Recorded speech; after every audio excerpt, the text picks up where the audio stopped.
Hello and welcome again to Employee Engagement 101.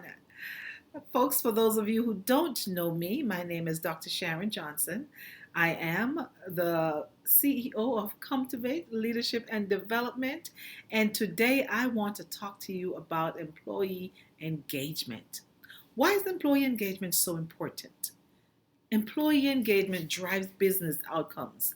In my travels, teaching executives how to create engagement in the workplace and to do the things that drive engagement, I come along so many leaders who say they thought they were leading, they thought they were doing the right things for employees. And then I meet employees who says my manager does not tell me what to do. My manager doesn't care about me. They do not recognize what I'm doing. I'm just working, I'm doing things. And I remind people all the time that employee engagement is really a two-way street. It really is. But at the top of the day, employee engagement drives business outcome. While we have the leaders who want to have greater employees, we have employees who want to have greater leaders. But then we have the customers who depend on that organization or company for service. And then so what we find is that any organization which are involved in employee engagement, they experience greater outcomes, greater flexibility, greater productivity, extreme customer service. More employees actually come to work, and people call in sick less. You'll find that even people work safer. So employee engagement drives business outcomes, folks. But then we have people in the workplace who are just not satisfied. Gallup does a lot of studies, and if you look at Gallup studies, they're really focused on employee engagement because they've done studies, huge Gallup studies. Over 30 years, Gallup been studying, and they've over 17 million workers. They've got so much data on employee engagement. But I want to share with you today the different types of employees that are there in the workplace. Again, this is based on Gallup studies. You have three types of employees in the workplace. Three types. I don't know which one you are, whether you're a leader or an employee. And those three types of employees are the engaged, the not engaged, and the actively disengaged. Imagine that. So let's talk about your engaged. Who are your engaged employees? Engaged employees, they just work with a lot of passion. They come to work, they're like, boss, I'll do it, I'll do this, I'll do that. They have so much passion about the work that they do. When you see them, they're excited, they're innovative, they're connected psychologically to the company. But then you have your second group of employees. We call those the non-engaged. Oh, they're checked out. Maybe, maybe not. Some days I'll do it. No, I'll do it. As if you're saying, all right, Sharon is at work today. I wonder what kind of mood she's going to be in. You can't depend on them. So they're not psychologically committed to the company. And so your third group of employees you have are your actively disengaged. Simply put, they're just miserable. Oh, they're just miserable. They're just like, some people want to say the active or disengaged, they just destroy the workplace. It's like misery loves company. They actively undermine co-workers and they sabotage, they do all kind of things. Those three groups of employees drives the workplace. Now you're a leader if you are, and if you're an employee, let me just speak to leaders because how would you characterize your workplace?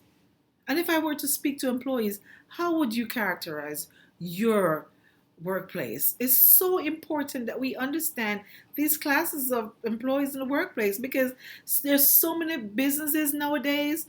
Like people are just zombies walking around, zombies all over the place, right? And in addition to not understanding how to drive engagement, that poses a bigger problem because the workplace is so full of people. People are coming and going. When I travel and I teach employee engagement to executives across the United States, I share with them how people come to work, they get in their cars. I've got my lunch bag, I've got my jacket, I've got my pocketbook, and something happens.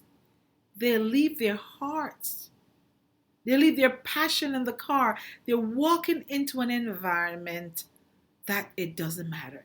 It's business as usual. So when you think about the employees, whether they're engaged, non-engaged, actively disengaged, you're going to find that they're coming in based on the relationship that they have with their leader, with their peers. They're coming in based on how they feel about the job. Gallup has a great way of evaluating the psychological and the metrics of how a person feel on the job with the 12 elements of engagement. But when we look at engagement, every leader wants to have an engaged employee. I would, absolutely. Because every employee desperately also wants to be engaged. I really believe people do come to work and want to be happy at work. They want to be connected. So why aren't more people coming to work? Why aren't companies staff? Why aren't people enthusiastic about their team members, about their managers? Why? In this session, Employee Engagement 101, I want to talk about some of those reasons and some questions that people may be just thinking about. Let me share with you that employee engagement has to start at the top. It's got to start up there. People've got to know that I have the support. As a leader, people want to know that, because if the leader isn't engaged, my God, nobody else will be engaged. There will be no buy-in. The leader has to be engaged. Listen, mission and vision, it means nothing if the leader is not engaged.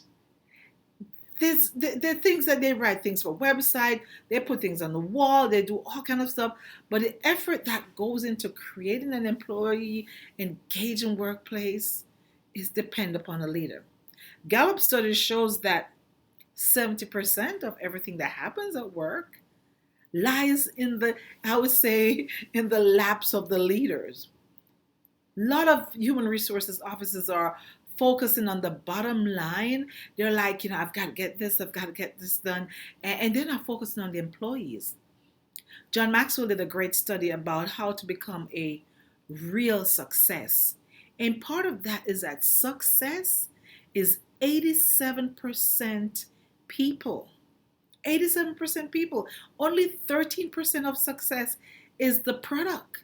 You've got to have the people. See, our world is changing. Everything is changing around us.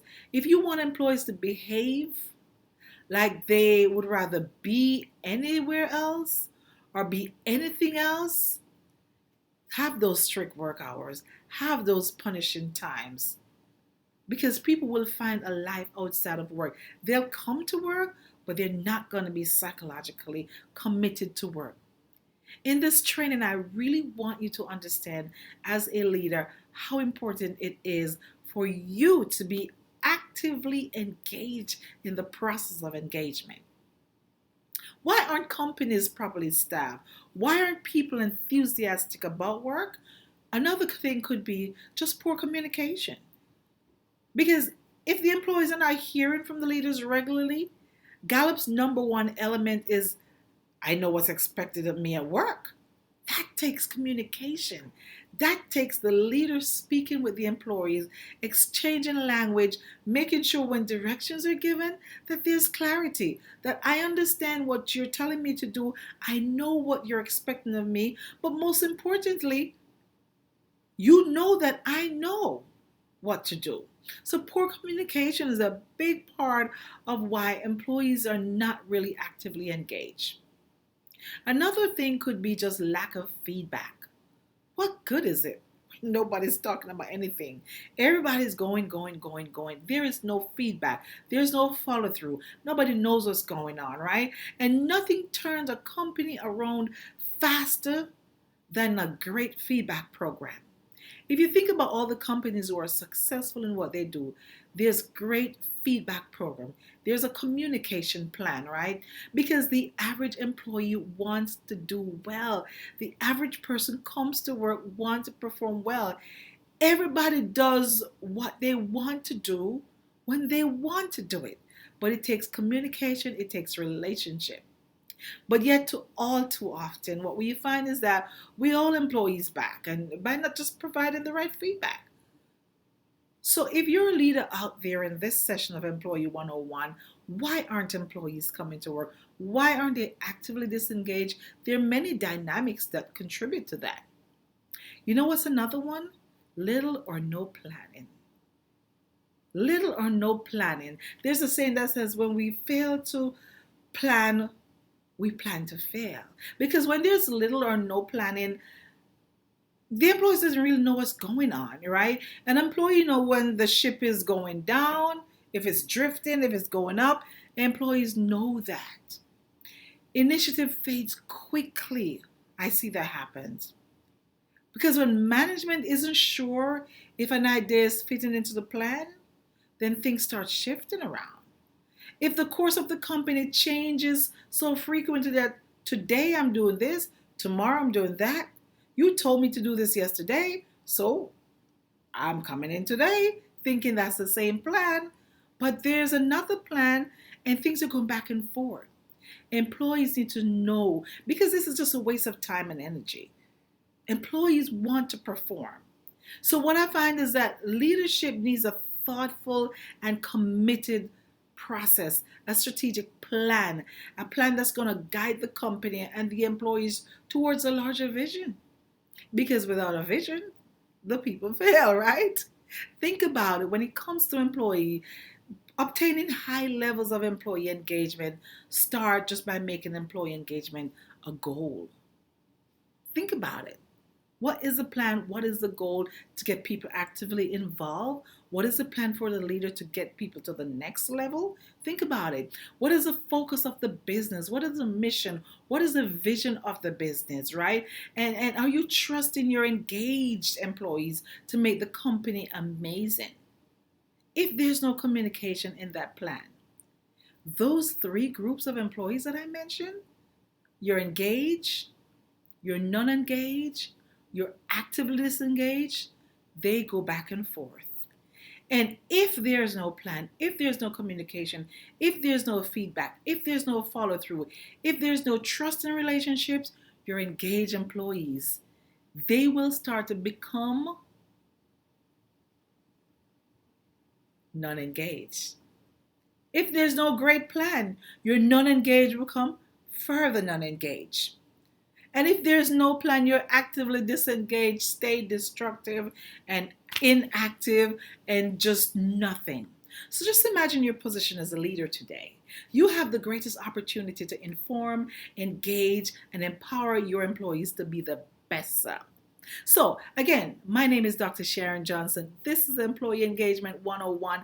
As we dig deeper into employee engagement, I want to guarantee you that if you make employee engagement a goal, for your organization, then you will start to experience the best results, the best business outcome. Stay tuned for more on Employee Engagement 101.